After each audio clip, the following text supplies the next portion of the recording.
ನಮಸ್ಕಾರ ವೀಕ್ಷಕರೇ, ಡಿಎಂಎಸ್ ನ್ಯೂಸ್ಗೆ ಸ್ವಾಗತ. ನಾನು ನಜೀರ್ ಅಹಮದ್ ಚುರ್ಗಸ್ತಿ.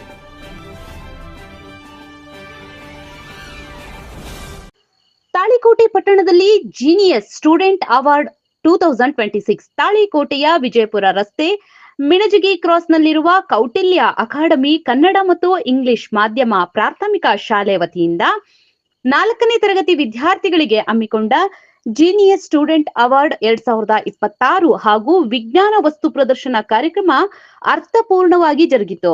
ನಂತರ ನಡೆದ ಸನ್ಮಾನ ಹಾಗೂ ಪ್ರಶಸ್ತಿ ಪ್ರದಾನ ಸಮಾರಂಭದ ದಿವ್ಯ ಸಾನ್ನಿಧ್ಯವನ್ನ ಶ್ರೀ ಮುರುಗೇಶ್ ವಿರಕ್ತ ಮಠ ಹಾಗೂ ಮುಸ್ಲಿಂ ಧಾರ್ಮಿಕ ಮುಖಂಡ ಸೈಯದ್ ಶಕೀಲ್ ಅಹಮದ್ ಕಾಜಿ ವಹಿಸಿದ್ರು.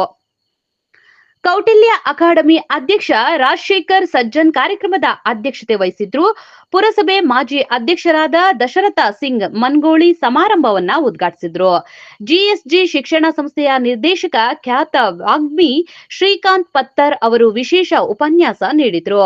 ಬಿಜೆಪಿ ಮಾಜಿ ಜಿಲ್ಲಾ ಅಧ್ಯಕ್ಷ ಆರ್.ಎಸ್. ಪಾಟೀಲ್ ಕೂಚಬಾಳ ಮಾತನಾಡಿದ್ರು. ನವೋದಯ ಸೈನಿಕ ಶಾಲೆ ಪ್ರವೇಶಗಳಿಗಾಗಿ ನಡೆಸಿದ ಜೀನಿಯಸ್ ಅವಾರ್ಡ್ ಸ್ಪರ್ಧೆಯಲ್ಲಿ ಒಟ್ಟು 720 ಮಕ್ಕಳು ಭಾಗವಹಿಸಿದ್ರು. ಇದರಲ್ಲಿ ಪ್ರತಿಶತ 70ಕ್ಕಿಂತಲೂ ಹೆಚ್ಚು ಅಂಕ ಪಡೆದ 100 ಮಕ್ಕಳನ್ನ ಗೌರವಿಸಲಾಯಿತು.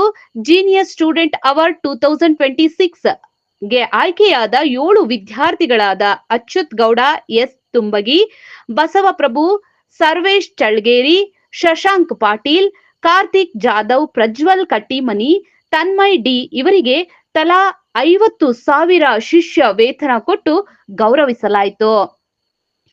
ಸಾಮಾಜಿಕ ಕಾರ್ಯಕರ್ತ ಮಹಂತೇಶ್ ಮುರಾಳ್ ಕಾರ್ಯಕ್ರಮ ನಿರ್ವಹಿಸಿದ್ರು.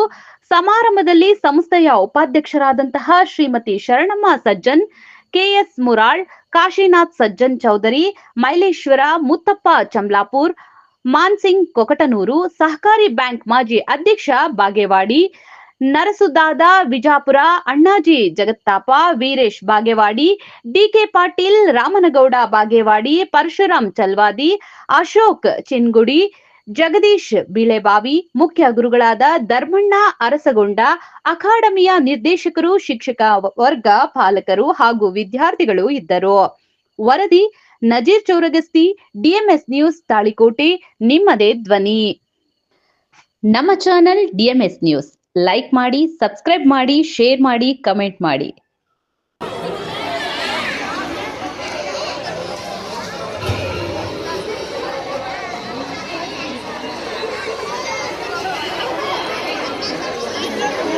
सिता हमारा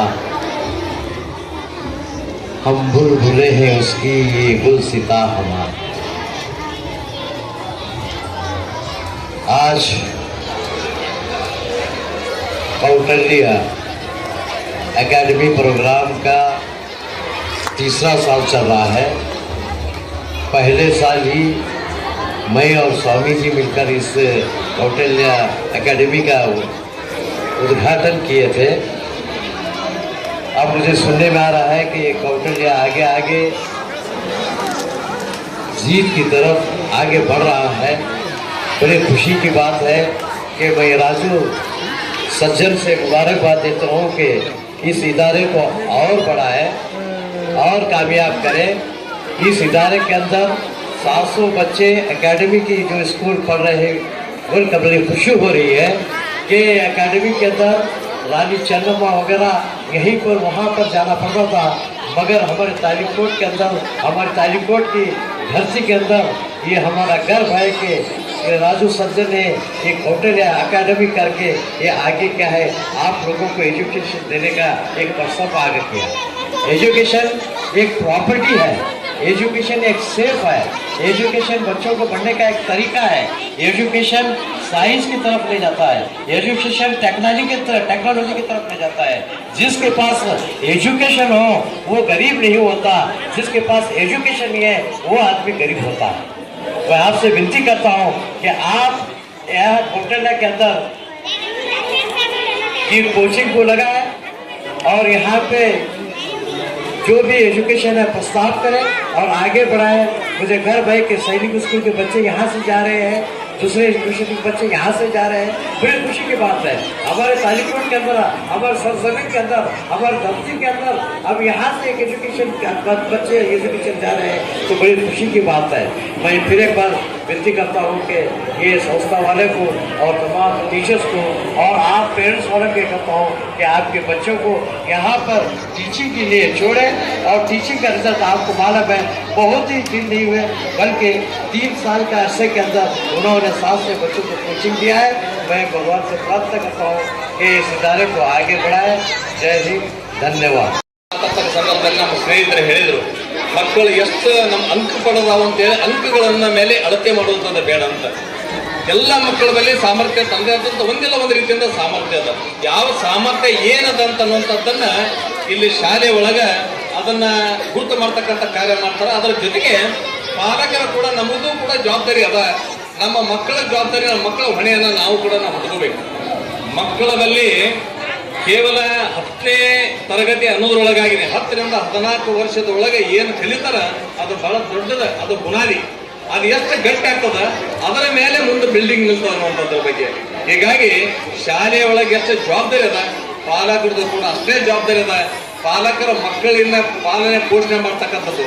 ಶಾಲೆಯದು ದೇಗುಲ, ಮನೆ ಮೊದಲ ಪಾಠ ಶಾಲೆ. ಮಕ್ಕಳಿಗೆ ಮೊದಲ ಮನೆಯೊಳಗೆ ನಾವೇನು ಹೇಳಿಕೊಡ್ತೀವಿ, ತಂದೆ ತಾಯಿ ನಮ್ಮ ಮನೆಯೊಳಗೆ ಇರ್ತಕ್ಕಂಥವ್ರು ಸಂಸ್ಕಾರ ಯಾವ ರೀತಿ ಕೊಡ್ತೀವಿ ಆ ರೀತಿ ಒಳಗೆ ಮಕ್ಕಳು ತಯಾರಾಗ್ತಾರೆ. ಕೇವಲ ಅಂಕಗಳನ್ನ ಪಡೆದು ಇವತ್ತು ದೊಡ್ಡ ದೊಡ್ಡ ಹುದ್ದೆ ಒಳಗೆ ಇದ್ದಂಥವರೇ ಅನಾಹುತಕ್ಕೆ ಈಡಾಗಕತ್ತಾರೆ. ಇವತ್ತು ಯಾವ ರೀತಿ ಅನಾಹುತಕ್ಕೆ ಈಡಾಗಕತ್ತಾರೆ ಅಂತ ನಾವು ನೋಡ್ತೀವಿ. ಇವತ್ತು ಸಾಫ್ಟ್ವೇರ್ ಇಂಜಿನಿಯರ್ಸು, ಡಾಕ್ಟರ್ಸು, ಈಗ ಮಾನಸಿಕ ಖಿನ್ನತೆಯಿಂದ ಕೊಡಲಿರ್ತಕ್ಕಂಥದ್ದು, ಆತ್ಮಹತ್ಯೆ ಪ್ರಕರಣಗಳನ್ನು ನೋಡ್ತಕ್ಕಂಥದ್ದು, ಬದುಕಿನ ಸವಾಲುಗಳನ್ನು ಯಾವ ರೀತಿ ಎದುರಿಸಬೇಕನ್ನುವಂಥ ಸಾಮರ್ಥ್ಯ ಕೂಡ ಅವ್ರಿಗೆ ಬೇಕಾಗ್ತದೆ. ಹಿಂದಿನ ನಮ್ಮ ಹಿರಿಯರು ಅನೇಕ ಕಷ್ಟಗಳನ್ನು ಬಂದಂತ ಸಂದರ್ಭದೊಳಗೆ ಸವಾಲನ್ನು ಸ್ವೀಕಾರ ಮಾಡಿ ಬದುಕಲ್ಲಿ ಎದುರಿಸಿದ್ರು. ಅವರೆಲ್ಲ ಅಂತ ಯೋಚನೆ ಮಾಡ್ತಿದ್ದಿಲ್ಲ. ಆದ್ರೆ ಇವತ್ತಿನ ಮಕ್ಕಳಿಗೆ, ವಿದ್ಯಾವಂತ ಮಕ್ಕಳಾದಂಥವ್ರಿಗೆ ಈ ಸಮಸ್ಯೆಗಳನ್ನು ಎದುರಿಸ್ಲಿಕ್ಕಂತಾರೆ. ಅದಕ್ಕಾಗಿ ಮಕ್ಕಳಿಗೆ ಯಾವ ರೀತಿ ಬದುಕನ್ನು ಎದುರಿಸಬೇಕನ್ನುವಂಥದ್ದನ್ನು ಕೂಡ ಅದನ್ನು ಕೂಡ ಕಲಿಸಿಕೊಡ್ತಕ್ಕಂಥ ಮನೆಯಿಂದ ಆಗಬೇಕಾಗ್ಯದ. ಮನೆಯೊಳಗ ಬಂಧು ಬಳಗ ಬಾಂಧವ್ಯ, ಆಮೇಲೆ ಸಂಸ್ಕಾರಗಳನ್ನು ಕೊಡ್ತಕ್ಕಂಥದ್ದು, ಸಮಾಜದ ಕಲ್ಪನೆ, ಪ್ರಕೃತಿ ಕಲ್ಪನೆ, ಅದು ಬಾಲ್ಯದಿಂದ ನಾವು ಬೆಳೆಸತಕ್ಕಂಥ ಕಾರ್ಯ ನಾವು ಮಾಡಿದರೆ ಮಾತ್ರ ಉತ್ತಮ ವ್ಯಕ್ತಿಗಳಾಗ್ತದೆ. ನೀವು ವಿದ್ಯೆ ಈ ವರ್ಷ 750 ಮಕ್ಕಳು ಪರೀಕ್ಷೆ ಬರೆದಿದ್ದಾರೆ. ತಾವೆಲ್ಲ ಮಕ್ಕಳ ಫಲಿತಾಂಶ ಕೆಲವೇ ಕ್ಷಣಗಳಲ್ಲಿ ಹೊರಹೊಮ್ಮಲಿದೆ. ಬಹಳ ಅತ್ಯಂತ ಕುತೂಹಲದಿಂದ ಆ ಸಂದರ್ಭಕ್ಕೆ ನಾವುಗಳೆಲ್ಲ ಕಾಯ್ತಾ ಇದ್ದೀವಿ. ಸರಿ, 750 ಮಕ್ಕಳು ಬರೆದಿರೋದು ಒಂದ್ ಕಡೆಗೆ ಸೋಜಿಗ ಆದ್ರೆ, ಅವರು ಎಲ್ಲೆಲ್ಲಿಂದ ಬಂದಿದ್ದಾರೆ ಪರೀಕ್ಷೆ ಬರೆಯುವುದಕ್ಕೆ ಅಂತ ಅದನ್ನ ಕೇಳಿದ್ರೆ ಇನ್ನೂ ಗಾಬರಿ ಆಗ್ತೀರಾ. ಗದಗದಿಂದ ಬಂದಿದ್ದಾರೆ, ಧಾರವಾಡದಿಂದ ಬಂದಿದ್ದಾರೆ, ರಾಯಚೂರು ಕಡೆಗಳಿಂದ ಮಕ್ಕಳು 750 ಮಕ್ಕಳು ಇಲ್ಲಿ ಪರೀಕ್ಷೆ ಬರ್ಲಿಕ್ಕೆ ಬಂದಿದ್ದಾರೆ ಅಂದ್ರೆ ತಾಳಿಕೋಟೆಯ ಖಾಸಗತನ, ಈ ನೆಲದ ಮಹಿಮೆ ಏನು ಅನ್ನೋದನ್ನ ನಾವು ವಿಚಾರ ಮಾಡಬೇಕಾಗ್ತದೆ. ಯಾವುದೋ ಇಲ್ಲ ಸುತ್ತಮುತ್ತ 4 ಹಳ್ಳಿ ಮಕ್ಕಳು ಬರೋದ್ರಲ್ಲಿ ಏನು ದೊಡ್ಡ ಅಚ್ಚರಿ ಇಲ್ಲ. ಯಾಕಂದ್ರೆ ಸ್ವಾಭಾವಿಕ ತರಬೇತಿ ಕೊಡಿಸ್ಬೇಕಂತ. ಆದ್ರೆ ಅಷ್ಟು ದೂರದಿಂದ ಮಕ್ಕಳನ್ನ ಕರ್ಕೊಂಡ್ ಬಂದಿದ್ದೀರಿ. ನನಗೆ ಬಹಳ ಖುಷಿ ಅನ್ಸೋದು ಎದಕ್ಕಂದ್ರೆ, ಮಕ್ಕಳಿಗೆ ಈ ಶಾಲೆಯಲ್ಲಿ ಓದಿಸಿದರೆ ಏನೋ ಒಂದು ಅದ್ಭುತವಾದ ಸಾಧನೆ ಆಗುತ್ತದೆ ಅಂತ ಹಂಬಲಿಸಿ ಬಂದಿದ್ದೀರಿ.